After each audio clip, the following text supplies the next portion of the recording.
अस्सलाम वालेकुम, कैसे हैं आप सब। उम्मीद है खैरियत से होंगे। मेरा नाम अलीज़ा यकूब है। मैं क्लिनिकल साइकोलॉजिस्ट और स्पीच लैंग्वेज थेरेपिस्ट हूँ। आज मैं जिस टॉपिक पे बात करने लगी हूँ वो है ADHD यानी कि attention deficit hyper active disorder. ADHD एक न्यूरो डेवलपमेंटल डिसऑर्डर है जो कि डेवलपमेंटल एज के अंदर ही चाइल्ड का आइडेंटिफाई हो जाता है। बच्चे के अंदर डेवलपमेंटल एज के अंदर ही साइन एंड सिम्टम्स शो होने लग जाते हैं। ADHD के जो मेन साइन एंड सिम्टम्स होते हैं वो क्या होते हैं? Hyperactivity, impulsivity and इनअटेंटिवनेस।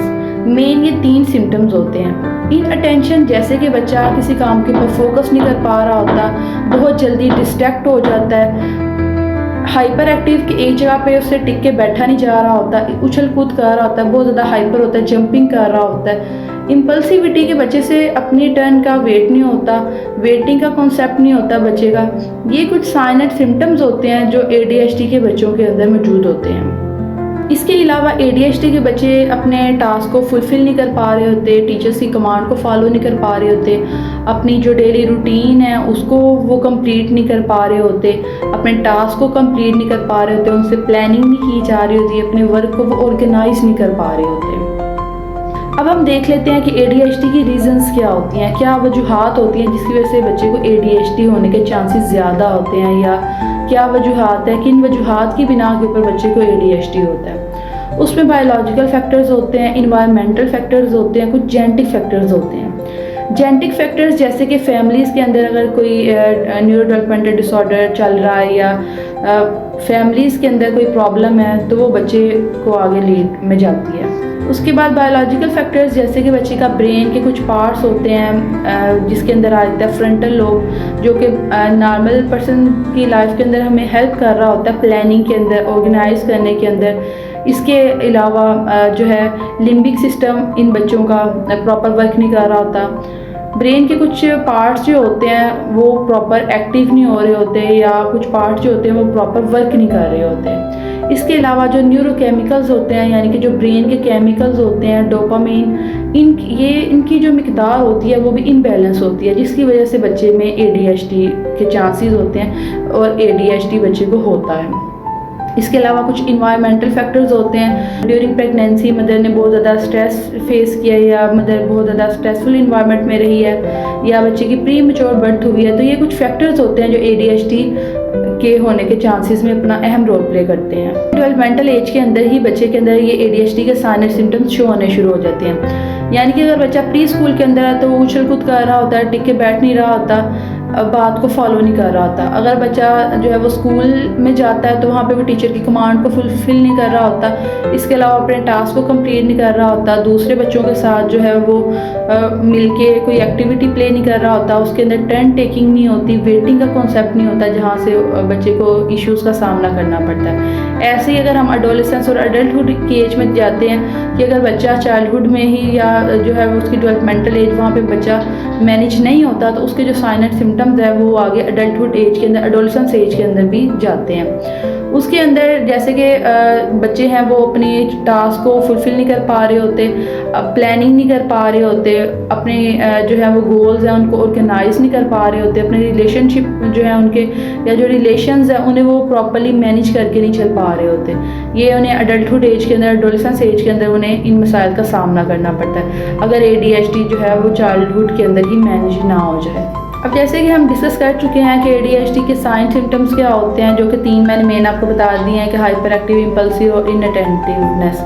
इसके अंदर के फर्दर जो है वो आगे स्टेप्स होते हैं। इसमें अगर हम डायग्नोसिस की तरफ जाते हैं कि ADHD हम डायग्नोस कैसे कर सकते हैं, तो देखा जाता है कि कम से कम ये जो साइन और सिम्टम्स हैं वो बच्चे के अंदर 6 माह तक मौजूद हों, कि बच्चा हाइपर बहुत ज़्यादा है, टिक के नहीं बैठ रहा, अपने टास्क को फुलफ़िल नहीं कर रहा, इम्पल्सिव है, अपने टर्न टेकिंग नहीं है, वेटिंग का कंसेप्ट नहीं है, इनअटेंटिव बहुत है, डिस्ट्रैक्ट जल्दी हो रहा है। तो अगर ये साइन एंड सिम्टम्स बच्चे के अंदर 6 माह तक मौजूद हों देन, और बच्चे की एज जो है वो 12 साल से ज़्यादा हो और 12 साल से पहले यानी कि डेवलपमेंटल एज के अंदर ही बच्चे के अंदर ये सिम्टम शो होना शुरू हो चुके हो, तो देन हम बच्चे को जो है उस एज के अंदर ADHD डायग्नोस करते हैं।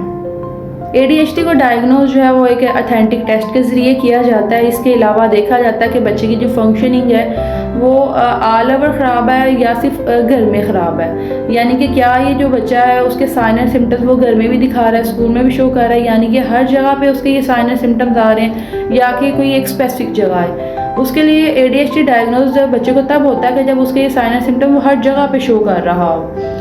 इसके अलावा बच्चे की जो नॉर्मल फंक्शनिंग है वो डिस्टर्ब हो रही है, बच्चा अपना जो नॉर्मल लाइफ है उसे वो नहीं गुजार पा रहा, वो नहीं स्पेंड कर पा रहा, उसकी जो नॉर्मल लाइफ की फंक्शनिंग है वो उसके साथ डिस्टर्ब हो रही है। तो इन रीज़न्स को देखते हुए प्रॉपर टेस्टिंग के बाद बच्चे को जो है वो ADHD डायग्नोज किया जाता है।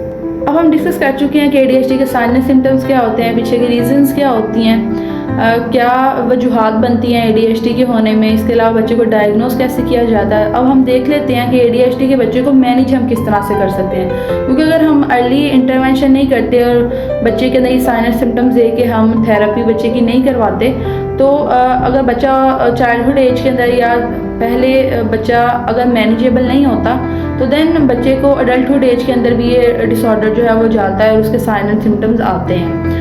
तो हम देख लेते हैं कि ADHD के बच्चे को हम मैनेज किस तरीक़ों से कर सकते हैं, क्या उनको थेरेपी कौन सी उन्हें थेरेपी प्रोवाइड की जाती है। उसके अंदर सबसे पहले तो बिहेवियर थेरेपी बच्चे को दी जाती है ताकि उनके जो नेगेटिव बिहेवियर्स है उन्हें उनको कम किया जाए और जो पॉजिटिव उनका बिहेवियर है उसको रीइंफोर्स किया जाए। इसके अलावा जैसे कि बच्चे बहुत जल्दी डिस्ट्रैक्ट हो जाते हैं तो इनकी अटेंशन स्पैन कम होता है, तो जो हम इन्हें कमांड देते हैं वो हम स्टेप बाय स्टेप देते हैं, शेपिंग के थ्रू लेके चलते हैं, स्टेप बाय स्टेप छोटे छोटे टास्क के अंदर एक्टिविटी को डिवाइड करके हम बच्चे को करवाते हैं। इसके अलावा हम पॉजिटिव रीइंफोर्समेंट यूज़ करते हैं कि बच्चे को जब हमने एक टास्क दिया और बच्चा उसे फुलफिल कर रहा है तो उसी टाइम हम बच्चे को रीइंफोर्सर जो है वो प्रोवाइड करते हैं। वो बच्चे का कोई भी फेवरेट टॉय हो सकता है, कोई भी उसका जो है वो एडिबल आइटम्स भी हो सकती है। इसके अलावा टोकन इकोनॉमी की टेक्निक यूज़ की जाती है, बच्चे को क्लियर और शॉर्ट इंस्ट्रक्शंस दी जाती हैं। अगर हम ADHD के बच्चे को एक बहुत बड़ी इंस्ट्रक्शन देते हैं जैसे कि इधर आओ, बैग लेकर आओ और आकर इधर बैठ जाओ, तो उनका अटेंशन स्पैन कम होता है, वो इतनी कमांड को फॉलो नहीं कर सकते। तो हमने उन्हें शॉर्ट और क्लियर कमांड देनी होती है, छोटी छोटी कमांड्स के अंदर जो है स्टेप बाय स्टेप हमने उनसे टास्क को फुलफिल करवाना होता है। मॉडलिंग रोल प्ले के थ्रू इन बच्चों को लेकर चला जाता है कि हम इन्हें एक पॉजिटिव बिहेवियर करके दिखाएं ताकि ये बच्चे हमें कॉपी करें। ADHD के बच्चों के लिए एक प्रॉपर रूटीन जो है वो सेट की जाती है, एक टाइम टेबल बनाया जाता है कि किस टाइम पे उन्होंने कौन सा काम करना है। ये उन्हें हेल्प करता है कि वो फ्यूचर को प्रेडिक्ट कर सकें कि नेक्स्ट जो है वो क्या होने वाला है। अगर हम उनके लिए एक प्रॉपर रूटीन बनाते हैं और वो रूटीन उनकी कंसिस्टेंसी के साथ फॉलो करवाते हैं तो वो बच्चों के लिए बहुत ज़्यादा हेल्पफुल रहती है। यानी कि अगर हम एक बच्चे को एक रूटीन बनाइए, एक रूटीन चार्ट बनाया और बच्चे का वो फॉलो करवा रहे हैं तो बच्चा नेक्स्ट डे बच्चे को पता होता है कि अब मैंने ये वाली एक्टिविटी की है तो उससे नेक्स्ट जो है वो मैंने क्या काम करना है, तो ये बच्चे के लिए हेल्पफुल होता है। इसके अलावा पेरेंट्स को ट्रेनिंग दी जाती है कि वो घर में बच्चे को जो है वो किस तरह से मैनेज कर सकते हैं। ये थी हमारी आज की वीडियो, उम्मीद है आपको पसंद आई होगी। Thank you so much.